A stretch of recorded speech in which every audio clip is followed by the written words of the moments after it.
and welcome to the Magical Noob podcast. I am Globku. Thank you for fucking messing with the microphone when I'm talking to... Oh god. Introduce yourself. I think I'm Warwick. And for the first time, we're on video. So you can see how pissed off I get at Warwick when he messes up his lines. This was my idea. This was his idea, though. My idea. His idea. So you could see how messed up he is. So yeah, if you're listening to the audio version, know that we have a video version on YouTube. And if you're watching the YouTube version, know that we are working on putting the podcast on iTunes for the audio-only version. Though this version should be a bit cuter because it has our faces. Yeah, we only need the answer from them. Really beautiful. Well, shut your mouth. Yeah, our podcast is under review by the iTunes people. So yeah, should be done soon. Don't need review for that. Yes, it's a fucking... You press play and you see what's... Yeah, game is nothing explicit. So yeah, the most awkward part about this podcast is that all the segments, all the jingles we have are only sound. So I have no clue what we're going to do with picture. Probably something ridiculous, but... Yeah, maybe dancing or something. Maybe dancing or something like that. So let's see what's coming out. Hello, what's coming out? Blue dogs. Alright, that was good. I don't know. Yeah. That was good. So, Company of Heroes 2 is coming out June 25 for... Okay. Yeah. Yeah. June 25 for PC. It's a real-time strategy game set in World War II and in the Eastern Front of World War II. And apparently it portrays some horrible stuff that happened there. This is the first game that happens in this time. And World War II, yeah. Sure.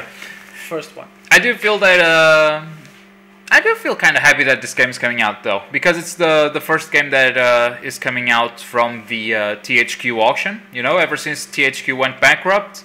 Oh. This game was bought by Sega, I think. For Sega? Yeah, by Sega. Sega bought Runic Entertainment. Runic developed this game, and now it's coming out this week. So yeah. Oh, okay. Good to see THQ's assets moving forward. Sega doing all of strategy. Yeah, that's right. No, they bought the team. Oh, okay. Yeah, that's it. They bought the team. Next, I think we have talked about this before. I don't know why this came up on our lists again, but hey, Spartacus Legends. Apparently, it's coming out again. Well, blood. If you like blood and arenas. If this is, I don't think this is multiplayer though. I still haven't found much information about this game, and trust me, I've looked for it again. If this, I think we. But it should be single player. It's free to play. Fighting game, blood, dudes, naked dudes, and yeah. Even so, doesn't look bad. Just single player is going to be bored. Sure. Yeah. Sure. If it has a multiplayer component, though, yeah. I would play this. Yeah, I would play this. Me too. We do a game play date. Play date. That's right. A gameplay date. Absolutely. Yeah, the gameplay date. So yeah, Spartacus Legends coming out for the PS3 and 360 on June 25. So that's when I almost closed the thing. Don't do that. Damn it. Then we got some Borderlands DLC. The Tiny Tina's DLC is coming out also on June 25 for all platforms, PC, 360, and PS3. Looks really fun. It's based on kind of a Dungeons and Dragons game. Dungeons and Dragons. The worst thing about video is that you can't cut without people obviously noticing that you did a cut. You can't do a mistake. Jesus. Well, that's gonna be it. I find this girl really funny. The character? Yeah. Mm-hmm. What's her name? It's Tiny Tina. Tiny Tina is really fun. Yeah. She absolutely is. Have you ever seen that show on the internet that's called Hey Ash, what you playing? No. All right. Never. All right. The girl from that show is the voice actor for Tiny Tina, and it's an awesome show. You never saw it. Cool, man. But if she doing the voice and the character is similar, I bet it's fun. No, she can do the character really well, but I wouldn't say it's similar. Okay, then it's boring. Right. Yeah, whatever. And finally, next week, next is a new patch from Guild Wars 2, Sky Pirates of Tyria. Pirates everywhere. Assassin's Creed is coming out with pirates. Now Guild Wars. To launch June 25. Well, new dungeon, a new event, and additional rewards and features. Great. Well, nice, cool patch. Yeah, absolutely. Yeah. So yeah, that's what's coming out. Let's go for the news. the news. It's the news! Yahoo! Alright, that was an animation. Yeah, a good animation. Yeah. Sure. Imagine Mario. So last week we had the E3 special podcast. What's that? E3. Electronic Entertainment Expo. Nice! Nice! Take that! Yes. I did it. Yes! I absolutely did it. Yes. So yeah, we had a special podcast last week about E3, and this week I'd like to tell you guys that E3 broke the attendance record. 48,200 people attended that thing, and that's the most people that have ever been to E3. We were there. Definitely there, making our contribution. Sure. The gaming industry. Absolutely, absolutely. And it has been confirmed that the next E3 will also be in the LA Convention Center, and it will be from June 10 to June 12. So we already have dates for the next year, and that's just fucking crazy. We will be there again. Yes. Every time, man. Every time. Yeah, absolutely. All right, moving on. Well, one of our favorite games at E3. Yeah, are you happy? Are you happy with this? Are you happy because they don't know if they will put or they will launch Final Fantasy 15 to PC. It's undecided yet. I'm happy that it's undecided and it's not a straight no. Yes, there's still hope. There's still hope. How many Final Fantasies have come out exclusively for consoles? I mean, what's the last Final Fantasy that came out for PC? The online one. Yeah, sure, okay. Exclude the MMOs. But the FF7 and FF8. I think they had an HD remix for PC. Sure. No, but the first ones they were for PC too. The first ones were for PC? Not HD. They were. Really? The normal versions? Yeah, the normal versions. Don't remember. I had it. I had it. You probably had a simulated version from. No. The real deal, bro. All right, if you say so. The if you real say so, you deal, say so. bro. So what's the news here about Final Fantasy 15? They haven't decided to port the game to PC, but they would like to, or what's their take on this? There's not really much information about it. I think just a kind of rumor they launched. Maybe a rumor on the official website. No. Yeah. No, I'm just trying to say they want to know the reaction of the people, to know if they really want it or not. Okay. The Division had something similar with bringing the game to PC. The Division is the game that was announced at the Ubisoft press conference at the end, and it was very, very cool. They had something similar. They had a petition to be signed online. 50,000 people signed it. Well, you should do that, Square Enix. Yeah, just do that. Check the reaction. Absolutely. And you'll check the reaction. The fucking reaction. Would it be that big, or is it just us that are really excited about this game? If people saw what we saw, I'm pretty sure they saw everything. I think the reaction will be spectacular. Spectacular. Spectacular. I'm sorry. Alright, so up next on news we have Yannick Roy. Yannick Roy is the president, I believe, of BioWare. You know BioWare from those games that you love, Mass Effect, Dragon Age. Don't know them. Sorry. Yeah, don't play those. That's a sin. Yeah, kind of boring game. That is a sin. To say stuff like that. So much boring. Don't say stuff like that. Just don't say stuff like that. It will get you killed. Really? Yeah, absolutely. Alright, so Yannick Roy just tweeted that the first pass at design document for the next Mass Effect is done. It's here. It's this blue folder, and I want to look into it so much. I mean, it's a blue folder of mystery. I feel like this is finally the realization that they're making it a fourth Mass Effect, and it's in the works, and they already have something planned for it. Do you realize we are looking at a blue case? This blue case will be my happiness in the next 3 years. Will you masturbate with this? To the contents it creates, probably.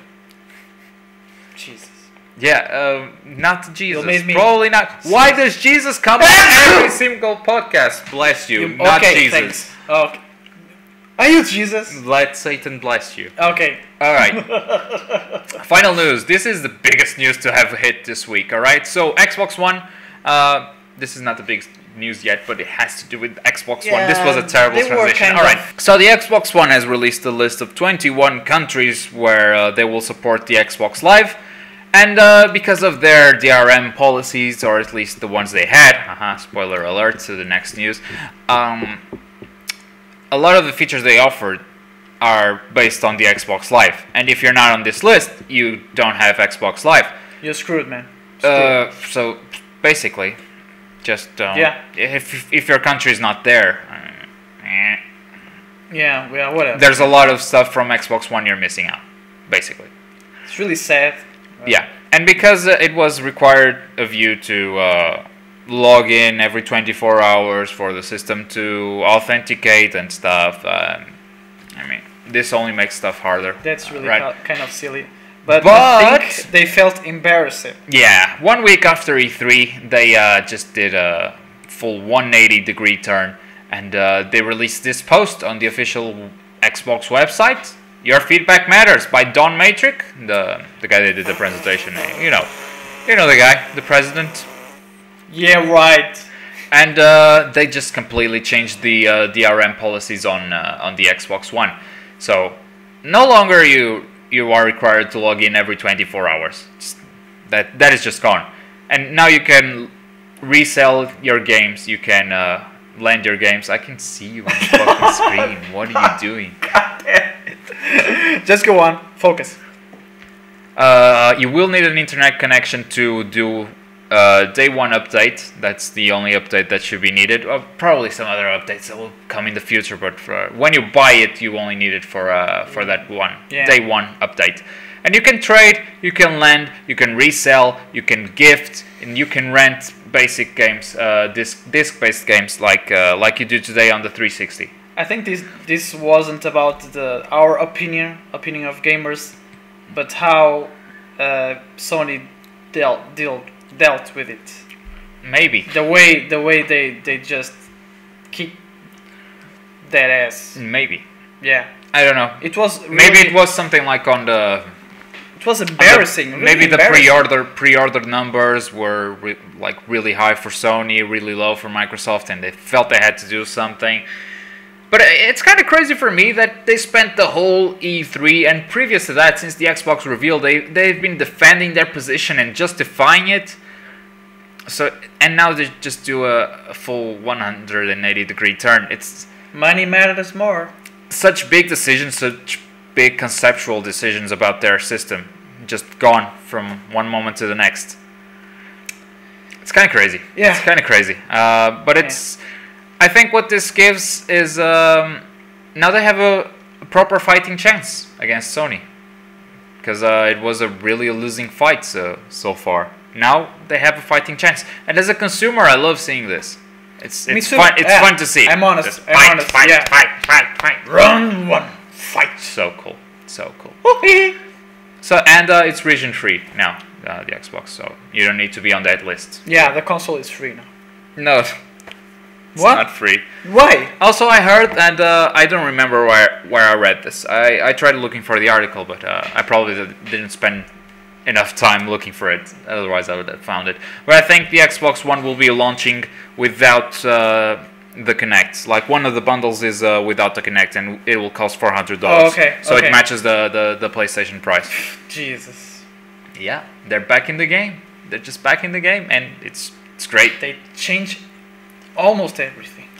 This was definitely they going, oh fuck, shit went bad at E3, we gotta change something. Definitely. Yeah, it was embarrassing, so yeah, they had to do it. They really had to do it. Sure. Alright, and that's the podcast. No, I have one news. Almost. One news. So almost. close. Yeah, so close. Did you see the news in our channel 4? Oh, you posted it in Facebook. Oh, that's national news. That's no fucking interest to everyone else. Really? Yeah. Yeah. Maybe some of Americans have. I don't know. So there's a opinion. channel in our television that did news report Yeah. on E3, and it was like focused on how violent games make you and how fucking It was retarded. all about that. She just kept And saying they that. like interview people who are talking about stuff that has nothing to do with it, and they are like, "Oh, see, this guy is really addicted to the console. He's just gonna buy it, and it costs $500." and it makes you violent. I feel violent right now. I feel America deals with it more often than we do, like gun violence and stuff. It's a bigger issue there. Yeah, But yeah, we also have it, and we're a peaceful country. a really peaceful. They can rob us. The government can rob us, and we Yeah. do nothing. Nothing at all. So yeah, thank you very much for Bye bye. I really love you. listening. Not yet! Oh, okay, sorry.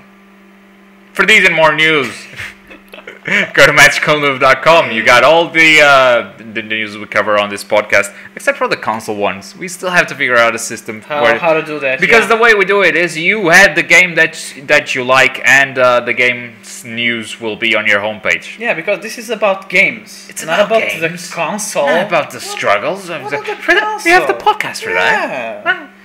Well, You just want to know what happens with your game, your favorite game. yeah, you add your games show up on the homepage. It's pretty simple. Yeah, and thank you very much to Rui Paiva. You can find him at Rui the Almighty YT. That's youtube.com/Rui the Almighty YT. It's- RUI the Almighty YT. Yeah, he makes the music for this podcast, and yeah, that's it. I've been Globku. And I've been Wara. Thank you very much, guys. I love you very much. Bye-bye. Bye. Now that's okay. Fuck. Stop that! I have gum all the time. No!